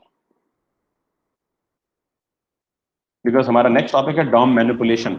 हम जावास्क्रिप्ट के जरिए डॉम को मैनिपुलेट करेंगे। डॉम क्लियर है? जी sir. Okay, hierarchical tree of JS yes sir. Objects के लिए। चलिए अब हम नेक्स्ट करते हैं जी basically Dom manipulation.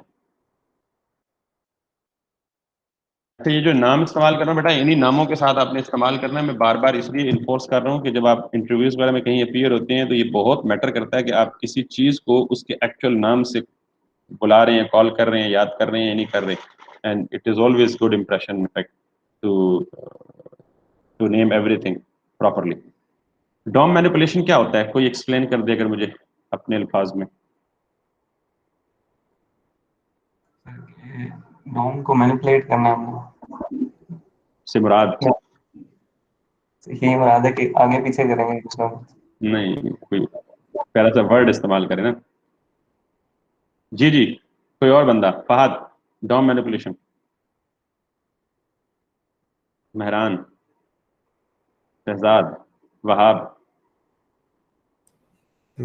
Sir JavaScript के ज़रिए हम HTML के एलिमेंट्स को चेंज कर सकते हैं, उनका कंटेंट एग्जैक्ट, नया वेरी एलिमेंट बना सकते हैं। बिल्कुल ठीक है। हम HTML के एलिमेंट को चेंज करने से मुराद कि HTML के किसी भी यहाँ इसकी किसी भी किस्म की अपीयरेंस को चेंज कर सकते हैं, टेक्स्ट को चेंज कर सकते हैं, स्टाइल्स को चेंज कर सकते हैं, वगैरह वगैरह वगैरह।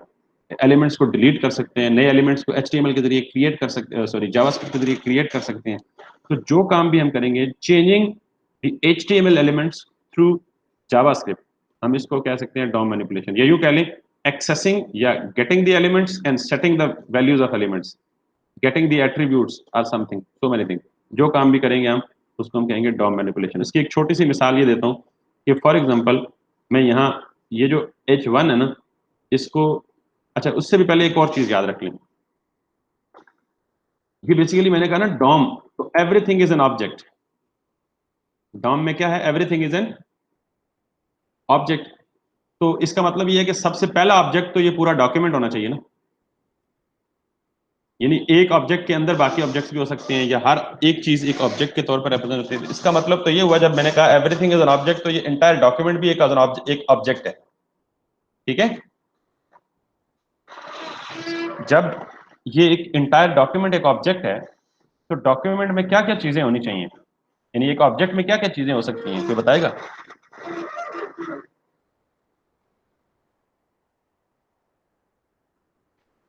जी, एनीबडी? एक ऑब्जेक्ट में कितनी चीजें हो सकती हैं? उसकी प्रॉप्स, प्रॉपर्टीज और प्रॉपर्टीज और अच्छा, people are getting I think confused. मुझे एक चीज और बता लेने, अगर मैं यहाँ पे आऊँ, अब तो फंक्शन पढ़ चुके हैं ना, मैंने एक ऑब्जेक्ट क्रिएट किया, for example const person this, इसी ऑब्जेक्ट को हम टाइम सेविंग के लिए कॉपी करते हैं, इसको पेस्ट करते हैं। ये तो सबको समझ आ गया कि जी ऑब्जेक्ट में प्रॉप्स होती हैं। किसी को ये भी पता है, होना चाहिए, है, होगा भी, ऐड पर्सन या शो पर्सन, कुछ भी कर लें। तो ऑब्जेक्ट में बेसिकली फंक्शंस भी होते हैं।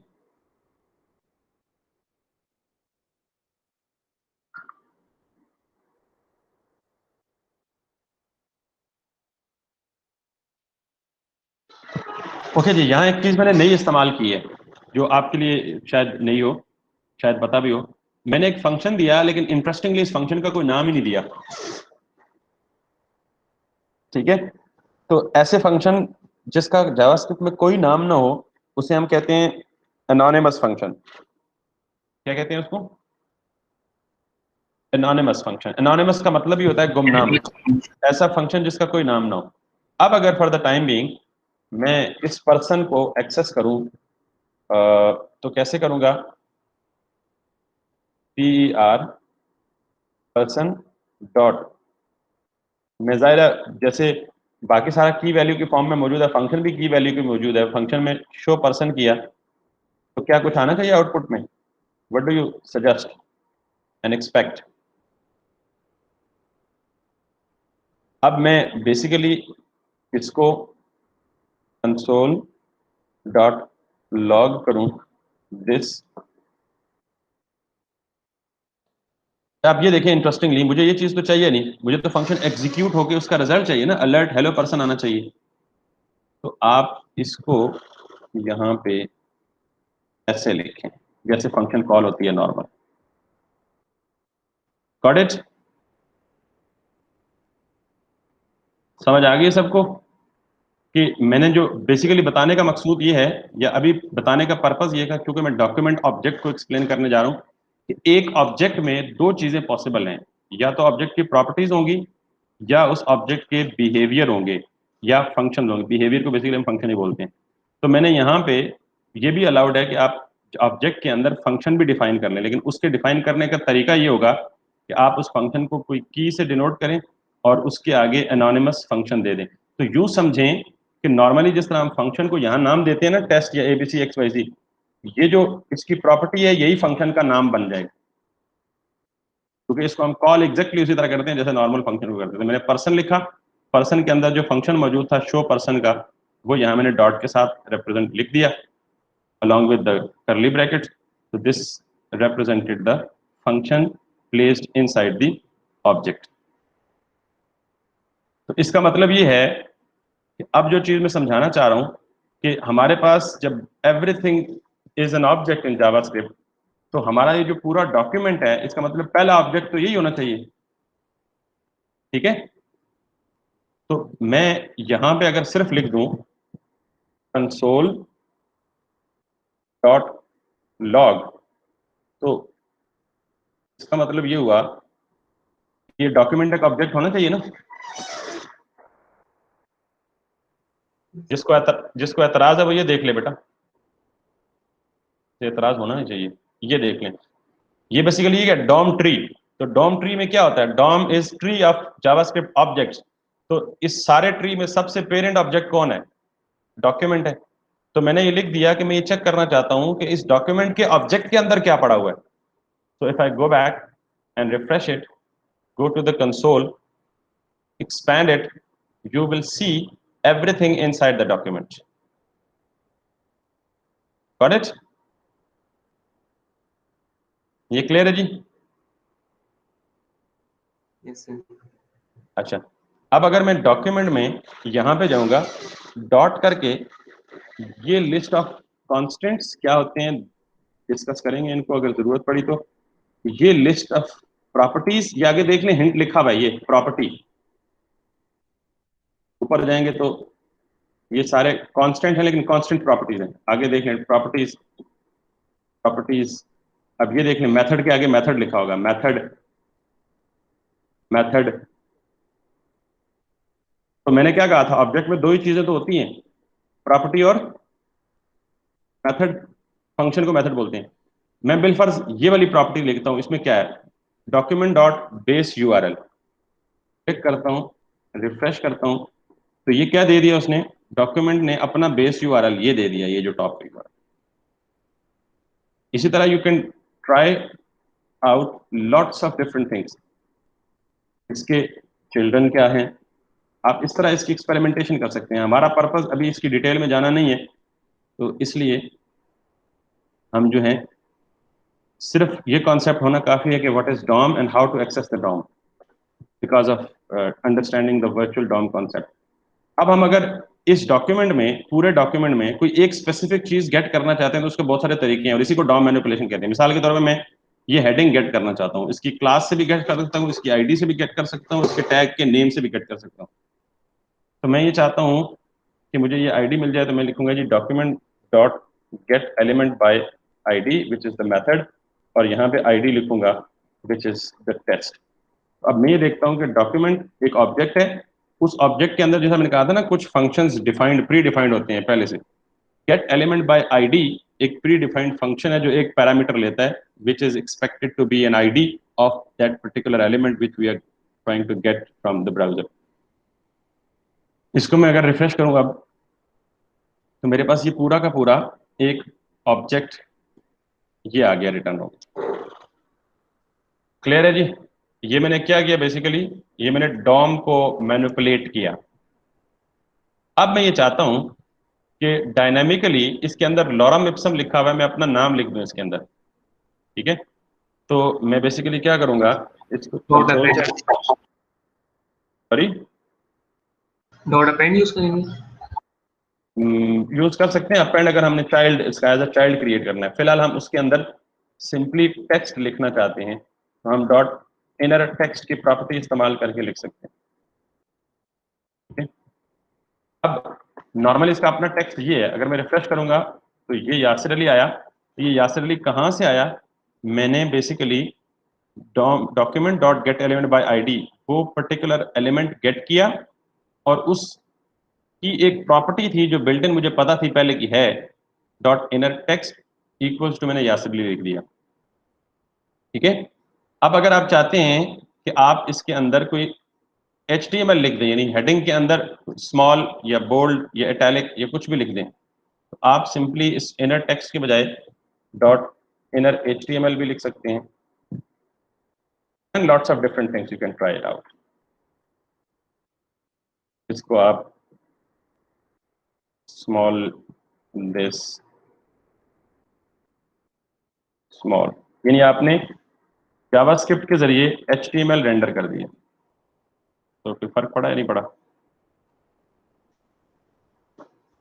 तो आप यहाँ पे कोई भी HTML लिख सकते हैं किसी भी किस्म की, कोई भी। आप इसे आई के टैग को इस्तेमाल करके देखने फर्क पड़ेगा क्या पढ़ना चाहिए, ठीक है।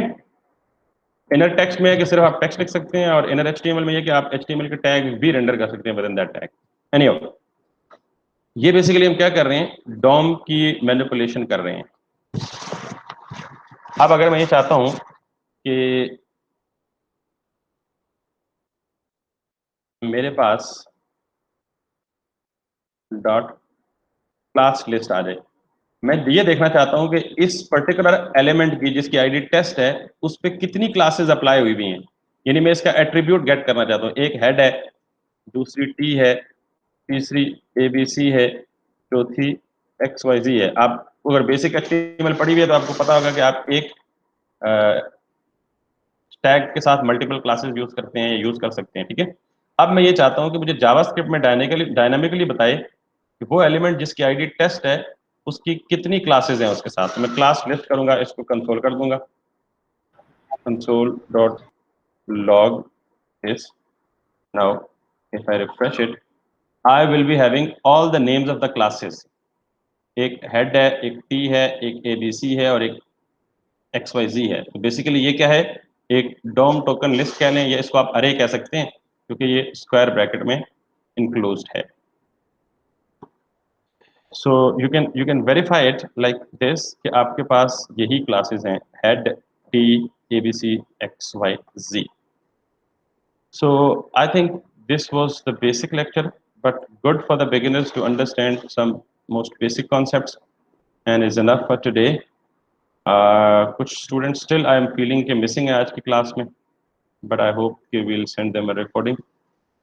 यहाँ तक किसी को इशू है, कोई प्रॉब्लम है, कुछ शेयर करना चाहता है, स्पीड हमारी कैसी है, मेथोडोलॉजी कैसी है, आप फीडबैक मुझे ज़रूर दें। मैं रिकॉर्डिंग ऑफ कर देता हूँ because we are going to end here. Tomorrow we will start from the DOM manipulation जहाँ हमने छोड़ा है, और होपफुली कल हम ES6 को टच करेंगे इंशाल्लाह।